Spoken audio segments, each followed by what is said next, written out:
Good morning and welcome to the rest of the news for Wednesday, October 5. On this day in 1987, Senator Jack Kennedy.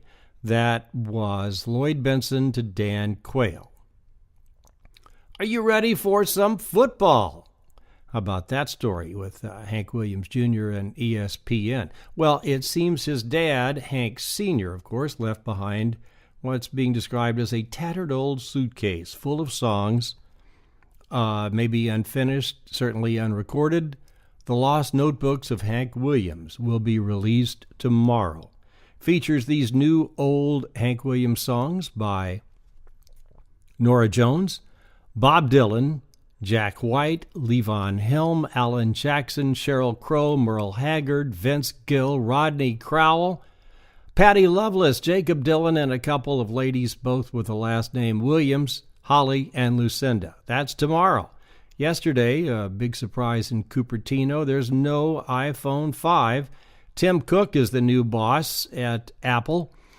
Disappointed some people enough to cause a 3% drop in the stock price, but the iPhone 4S has got an upgrade with a better camera and the A5 chip as used in the iPad 2.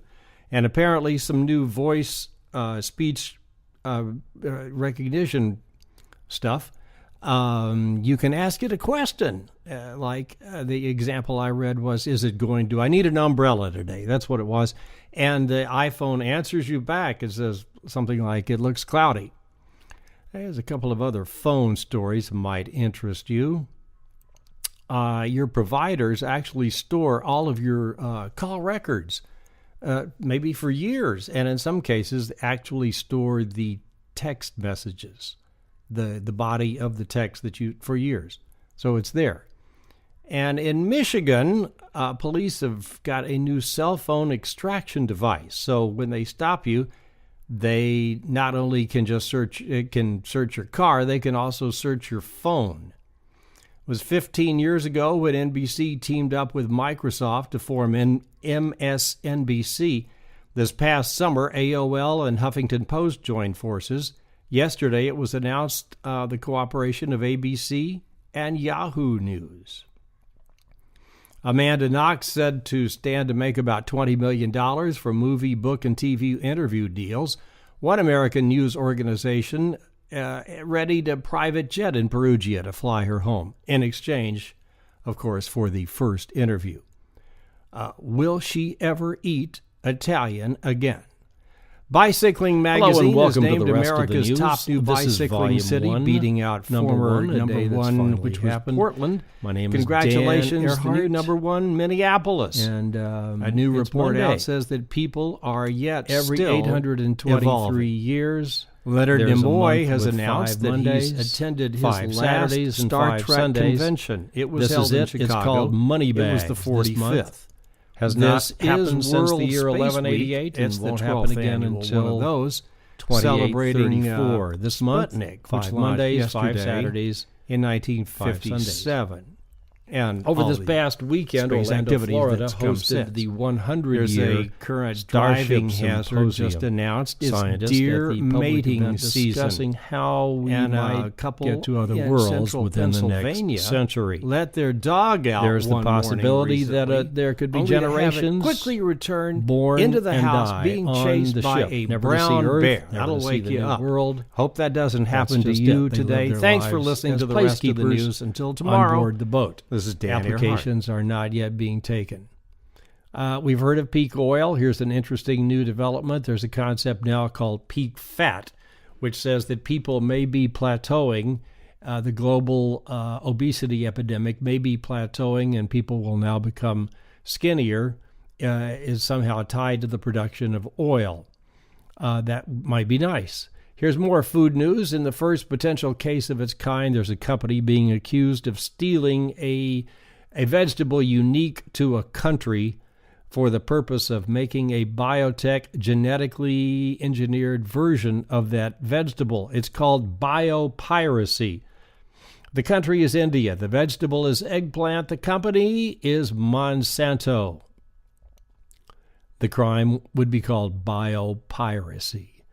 Here's yet another food story. Food. If you are not yet concerned about climate warming, here's something that could get your attention. Chocolate, coffee, beer, and wine, all said to be declining in production due to a warming world.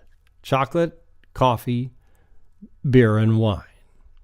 Many people have commented about the seeming lack of coverage of Occupy Wall Street. Occupy Wall Street is the name of the protest going on in what is now called Liberty Square in Manhattan. Protests are pretty generalized about undue Wall Street influence over individuals' lives and the affairs of sovereign nations.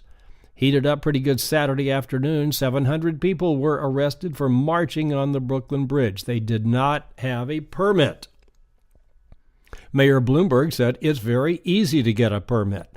Many reports that New York City police officers may have goaded the marchers, actually herded them into arrest on the bridge. Marchers say they followed the police, seemed like they were leading the way onto the bridge. About a third of the way, the police officers turned and encircled the marchers with netting and then subsequently arrested them. Sunday's New York Times did carry that story, but only apparently in the regional section. New York Post headlines say the protesters are in for the long haul. Today's New York Times did not mention it's the birthday of Stevie Ray Vaughan, October 3rd, the only guitar player that I know of that's honored with his own statue, being the larger-than-life bronze with cape on Auditorium Shores in Austin. It's now been 21 years since that helicopter accident in Wisconsin. TV shows that came to life on October 3rd, Andy Griffith in 1960, Captain Kangaroo on CBS and Mickey Mouse on ABC, both the same day, 1955, all of those shows. Glorious black and white and monophonic. Hey, Afghanistan had its first rock concert this past weekend on Saturday. South Central is the name of the show. South Central, Afghanistan's first rock concert. Maybe 1,000 people attended. It was kept secret until just 4 or 5 hours before to, cut down on the chance for any kind of bad activity. It seemed like everything went pretty well. No alcohol was served, of course. Music was stopped twice for calls to prayer from nearby mosques. It's said that even the cops got into it. Everybody had a good time. Good time was had by all to the cries of rock and roll will save the world. Also, over this past weekend, China launched the first part of its new space station called Heavenly Palace. What they launched was 8.5 tons, the size of a train car. Oddly, nobody knows why. The launch was accompanied to the strains of America the Beautiful. Interesting. The Italian legal system that's expected with a verdict today for Amanda Knox during the evening Italian time, afternoon American time. Here's the way it works that's so different. There's 2 judges and 6 jurors, and they decide guilt or innocence together. They talk about it every day during the trial. After the trial's over, they can get together over pizza and beer and talk about it. The judges and the jury together. There's no sequestering of the jurors in Italy, and that's the system that will produce today's verdict that many people are looking forward to. I will miss Andy Rooney, and I want to wish a happy birthday to my daughter Amy in Los Angeles. If you've got a story, email me, please, for the rest of the news. Email dan@therestofthenews.com. That's 16 characters, 5 words, therestofthenews.com. dan@therestofthenews.com. And I'll see you tomorrow. I'll be back. Thank you very much for listening. Appreciate it. It's day 1. Hey, yeah, I did it. The rest of the news.